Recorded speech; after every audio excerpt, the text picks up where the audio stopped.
Ore de forma inconformada. Que bom que você está aqui. Espero que você esteja bem. Deus tem uma palavra ao seu coração. Se você puder, abra comigo a sua Bíblia no primeiro livro do profeta Samuel, capítulo de número 3, versículo 18. Primeiro livro do profeta Samuel, capítulo 3, versículo de número 8 diz: Então Samuel lhe referiu tudo e nada lhe encobriu. E disse Eli: É o Senhor, faça o que bem lhe aprouver. Feche os teus olhos e vamos orar? Pai, nós agradecemos ao Senhor pela sua palavra. Essa é a sua palavra. Pedimos ao Senhor que nos traga revelação e fale a cada coração, ao meu e a cada um que me ouve. Em nome de Jesus. Amém. Você que faz parte das nossas comunidades de fé, Igreja Metodista em Sevilha, em Veneza, você sabe que domingo nós falamos sobre o perigo de se acostumar com a presença de Deus. Nós nos acostumamos com as coisas com muita facilidade. E assim também temos que tomar cuidado para não nos acostumarmos com a oração. A maioria dos crentes hoje estão acostumados com a oração. A gente vê isso porque muitos oram pouco. E os que oram, quando oram, fazem orações, as suas orações se resumem a pedidos a Deus. E a gente precisa entender que pedir a Deus não é uma oração. Pedir a Deus é uma forma de orar, mas não é uma oração completa. Muitos de nós, às vezes, achamos que fazer pedidos a Deus é oração. Não, só isso não é oração. A oração é muito mais que isso. Pedir coisas a Deus até um descrente faz. A oração vai muito além disso.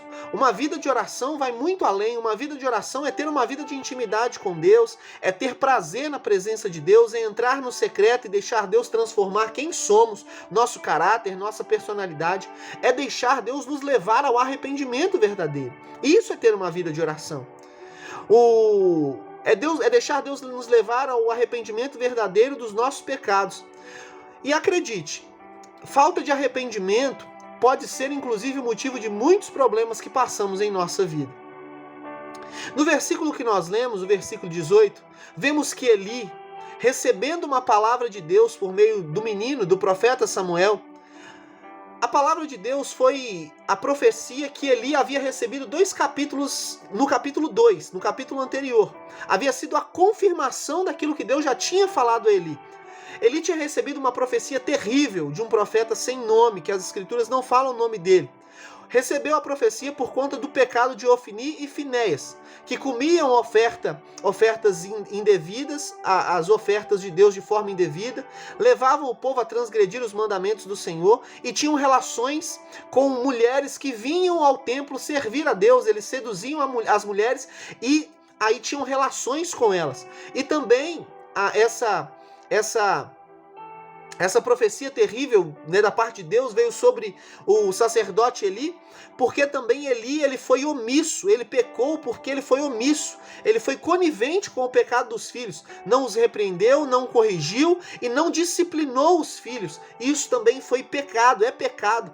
E aí, diante de todos esses pecados, Eli recebe uma profecia de Deus através de um profeta que nós não sabemos o nome, e a profecia, a palavra seria que todos os descendentes de Eli morreriam na flor da idade, ninguém chegaria à velhice, e inclusive os seus 2 filhos iriam morrer no mesmo dia. É uma profecia terrível. E Samuel ele tem uma visão de Deus e diz para Eli: olha, a profecia do homem de Deus vai se cumprir, pois seus filhos eram perversos, trouxeram maldição sobre si e você não os repreendeu. Foi isso que Samuel disse a Eli. O que me choca nesse versículo, na fala de Eli diante disso, na resposta de Eli, quando ele diz: é o Senhor, que ele faça o que lhe aprouver, o que me choca é que Eli recebeu essa notícia terrível e apenas disse: que o Senhor faça o que achar melhor. Ele aceita isso de forma conformada. Aparentemente, o que nos mostra o texto é que Eli ficou tranquilo. Sabe, irmãos, isso me deixa a boca aberta, porque Eli não faz nada. Eli sabia do pecado dele, sabia dos erros dos filhos, mas não faz nada. Ele não pede perdão a Deus, ele não se volta a Deus, ele não chora diante de Deus. Ele se conforma com a situação. Talvez você me pergunte, pastor, mas o que ele poderia fazer? Foi a palavra de Deus, irmão, eu acabei de dizer. O mínimo aqui que ele poderia fazer era em oração, em choro, em planto, em clamor, dizer: Deus me perdoa, Deus me dá outra chance, Deus deixa eu tentar novamente, Deus me ajuda a mudar, eu estou arrependido, Deus me perdoa. E ele não faz isso, irmãos, ele não faz isso. Nós precisamos entender que Deus nunca rejeita um coração que se volta a Ele de verdade, que se arrepende de verdade e se volta a Ele. Deus nunca rejeita, e se nós erramos, se nós falhamos, precisamos orar a Deus e nos voltar a Ele. Isso me deixa um pouco desnorteado, um pouco atordoado, porque ele prefere ter a sua vida destruída, ter a sua descendência destruída, do que se arrepender e orar a Deus de forma inconformada pedindo perdão. E o que me choca é que, infelizmente, muitas pessoas hoje ainda fazem isso. Não se arrependem verdadeiramente do seu pecado. Não se arrependem verdadeiramente dos seus erros. E assim se conformam com as consequências trazidas por Deus. No segundo livro das Crônicas, capítulo 7, versículo 14, nós vemos Deus dizer ao povo que se o meu povo, que se chama pelo meu nome, se humilhar, orar, me buscar e se converter dos seus maus caminhos, eu ouvirei dos céus e perdoarei os seus pecados e sararei a sua terra. Se o povo se arrepender, haverá perdão, haverá restauração, ele sarará a terra.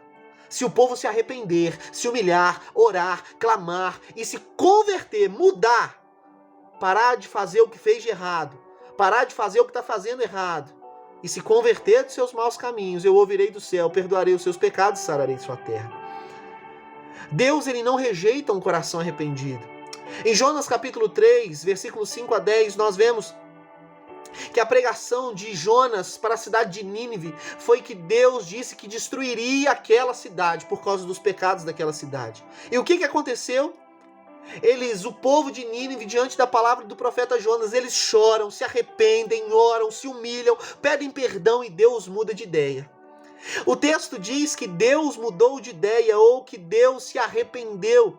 E aqui não é que Deus se arrependeu como nós, eu fiz uma coisa errada, eu me arrependi, não. Talvez uma melhor tradução aqui seria que Deus se compadeceu do povo. Irmão, aqui nós precisamos entender, não é que Deus se arrependeu como a gente se arrepende. Fiz uma coisa errada, vou me arrepender. Não. Deus se compadeceu do povo, porque Deus, ele não rejeita um coração arrependido. Ele não deseja homens e mulheres que reconhecem os seus erros, reconhecem os seus pecados e mudam de direção. Ele não rejeita, mas ele acolhe. Deus, ele restaurou a sorte dos ninivitas e ali, a partir daquele momento, então, eles desejavam viver para a glória de Deus e assim viveram durante muitos anos. Lá na frente, quem conhece um pouco a história vai saber que eles erraram, eles afastaram Deus, a descendência deles se afastou de Deus, rejeitou a Deus e eles foram destruídos. Mas enquanto se arrependeram, enquanto viveram em arrependimento, Deus os abençoou e os restaurou a sua posição no Senhor. Sabe, irmãos, aprendemos aqui algumas coisas e uma delas é que muitas vezes, como Eli, somos como Eli. Diante dos nossos pecados, erros, nós paramos e nos entregamos às consequências desastrosas, ou então vivemos de desculpas, ao invés de nos entregarmos verdadeiramente a Deus em arrependimento, de clamarmos a Deus por arrependimento, pelo perdão de Deus, de suplicar a Deus para que Ele se compadeça de nós, para que Ele mude a nossa história, mude a nossa situação. A gente se conforma como Eli fez. Ele se conformou, irmão. Ele se conformou com o seu estado, ele pecou, ele errou, ele sabia disso. Mas ele não chorou por arrependimento, ele não chorou por perdão. E mais, ele também deixou de chorar pelos seus filhos. E assim também às vezes fazemos. Deixamos de clamar a Deus por alguém que amamos, para que ele ou ela se arrependa dos seus pecados. E nos tornamos assim como Eli, coniventes com eles, aceitamos, deixamos destruírem suas vidas sorrindo. Porque não queremos às vezes nos indispor com elas e nem sequer oramos clamando para que ela se arrependa. Não investimos tempo de oração para que ela se arrependa. Que Deus tenha misericórdia de nós. Existem coisas na sua vida e na minha vida que só mudarão, áreas nas quais Deus só mudará a nossa sorte, quando clamarmos a Ele por arrependimento. Existem pessoas que você ama, pessoas que Deus tem te dado para caminhar junto com você, pessoas em nossas células, nas nossas igrejas, que só serão mudadas e terão suas vidas salvas e transformadas quando se arrependerem. E nós, irmãos e irmãs, precisamos orar para que seja gerado esse ambiente de arrependimento, para que se arrependam e sejam essas pessoas e as nossas vidas também sejam alcançadas pela misericórdia de Deus. Sabe, hoje em dia se fala muito sobre avivamento, reavivamento, e Deus, eu creio que Deus tem movido muitos corações a um reavivamento na sua presença. Mas o avivamento, ele é precedido por arrependimento. Uma das marcas de todo e qualquer avivamento, de toda e qualquer pessoa que vive uma vida avivada, é o arrependimento. É o arrependimento. E assim como cabia a Eli, às vezes em alguns momentos cabe a nós chamarmos a pessoa e falarmos: hein, tá errado. Disciplinarmos, orientarmos, instruirmos, exortarmos a pessoa, principalmente quando são nossos filhos e filhas naturais ou espirituais. Disciplinar é amar. Deus disciplina todo filho que Ele ama. Concluo dizendo, meu irmão e minha irmã, que existem situações que só teremos resposta ou intervenção de Deus quando clamarmos por arrependimento das nossas vidas e da vida das pessoas que amamos. Que não sejamos como Eli, mas que ao invés de nos conformarmos, sejamos cristãos inconformados. Oremos, clamemos, supliquemos de forma inconformada a Deus, por nós e por aqueles que amamos, para que Deus nos conduza ao arrependimento verdadeiro. Aleluia! Pois a grande verdade, meu irmão e minha irmã, é que o arrependimento verdadeiro é a única porta para o recomeço de Deus em nossas vidas.